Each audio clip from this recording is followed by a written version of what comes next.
कृष्णस्यास्य सखा कश्चित् ब्राह्मणो ब्रह्मवित्तमः विरक्तेन्द्रियार्थेषु प्रशांतात्मा जितेंद्रिय।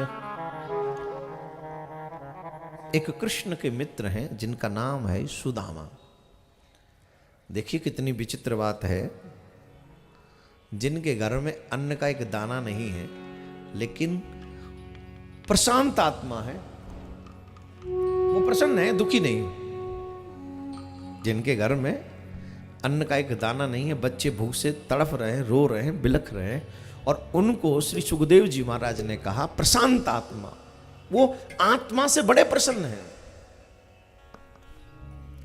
हम और आप अधिकांश जो जीवन जीते हैं वो शरीर को प्रसन्न करने के लिए जीवन जीते हैं, और जो शरीर को प्रसन्न करने के लिए जीवन जीते हैं वो कभी प्रसन्न नहीं हो पाते हैं। आज जिन लोगों ने भी शरीर को प्रसन्न करने की कोशिश की है, उनका शरीर उनको दुख दे रहा है कि नहीं? सुबह जल्दी नहीं उठना, अब उठा नहीं जाता है ना। व्रत नहीं कर सकते, डॉक्टर ने कह दिया रोटी छोड़ दो, कह देना रोटी मत खाया करो, रात को दाल पियो, दाल का पानी पियो, तेरा भगवान भला करे, पानी पिला पिला के जिंदा रखेगा। बोले जल्दी मर जाओगे अगर नहीं मानोगे तो अब मजबूरी में पी रहे। एक पे है नहीं इसलिए नहीं खा पाता, एक पे है पर मर न जाऊं इसलिए डर से कम खाता है। शरीर को सुख देने की कोशिश मत करो, सुख देना ही है तो आत्मा को सुख देने की कोशिश करो, और जब आप आत्मा को पुष्ट करते हैं तो आपका परलोक सुधरता है। आत्मा को पुष्ट करो। आत्मा कब पुष्ट होती है? आत्मा कब प्रसन्न होती है? अभी आत्मा प्रसन्न हो रही है कि दुखी हो रही है? बताओ है जी। ये काम किया करो जीवन में, ये न छूट जाए कभी, इससे आत्मा प्रसन्न होती है। मंदिर जाओ कभी न छूट जाए, बुजुर्गों का सम्मान करो कभी न छूट जाए, संत आते रहे घर में उनकी सेवा होती रहे कभी न छूट जाए, दीनहीनों की हेल्प करो कभी न छूट जाए। ये वो कार्य हैं जिनसे आपकी आत्मा पुष्ट होती है। हरि स्मरण करो, हरि चिंतन करो, हरि भजन करो, कुछ भी छूट जाए पर भजन न छूटे। एक माता का उदाहरण मैं देता हूं, वो अच्छा मुझे बता के चली गई। बोले जब आपकी कथा टीवी पे आती है तो मैं घर में अकेली हूं, मेरे कोई है ही नहीं, तो बोले मैं अपनी सहेली से कहती हूं बाहर से ताला लगा दे। 2-2:30 बजे ही ताला लगवा देती हूं। बाहर से कोई गलती से आवे भी तो ताला देगे तो चला जाए। क्यों चला जाए? बोले ताला है, कोई घर में है ही नहीं।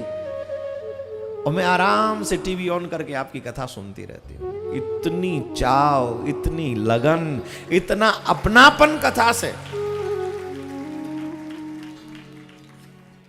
खुलवाती कैसे हो? जैसे ही कथा पूरी हो जाती है मिस कॉल मार देती हूँ, आ जाती है, खोल देती है। महाराज खिड़कियां है, खिड़कियां, उसी में से चाबी पकड़ा जाती है और उसी में से चाबी लेके खोल देती है। उस सहेली को भी कितना पुण्य मिलता होगा बेचारी को, है? ये है कथा सुनने की पिपासा।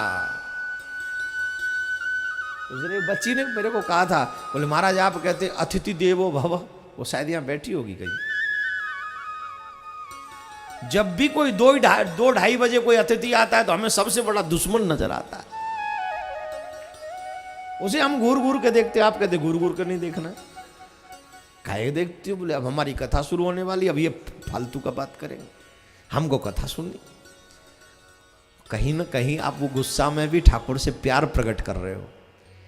ठाकुर वो नहीं देख रहा है तुम अतिथि के साथ क्या व्यवहार कर रहे हो, ठाकुर ये देख रहा है मेरी कथा के लिए मरा जा रहा है बेचारा। हाँ, आइडिया देते, आइडिया। ऐसे नहीं कि तुम सबको ही कह दो कि नहीं भागो। ऐसे लोगों को पहले ही चाय बना के तैयार रखो, कोई आए बोले पियो और जाओ, काम बताओ। और चाय भी बड़े मुश्किल हो जाएगा, कब मुझे जल्दी है, आने वाला तो अपना काम करेगा ही फिर, नहीं। पर ये आपकी भावना दिखाती है कि आप कथा के प्रति कितने मन में आपके प्रति भावना है कथा के प्रति। वो वाकई बहुत अच्छी बात है। तो मेरे प्यारे,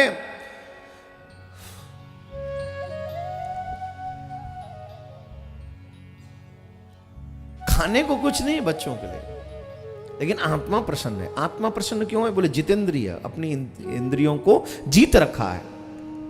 कितने ऋषि मुनि हैं जो अपनी, जिन्होंने अपनी आत्मा को जीत रखा है, वो बिना खाए पिए रह सकते हैं, वो वायु का आहार करके रह लेते हैं।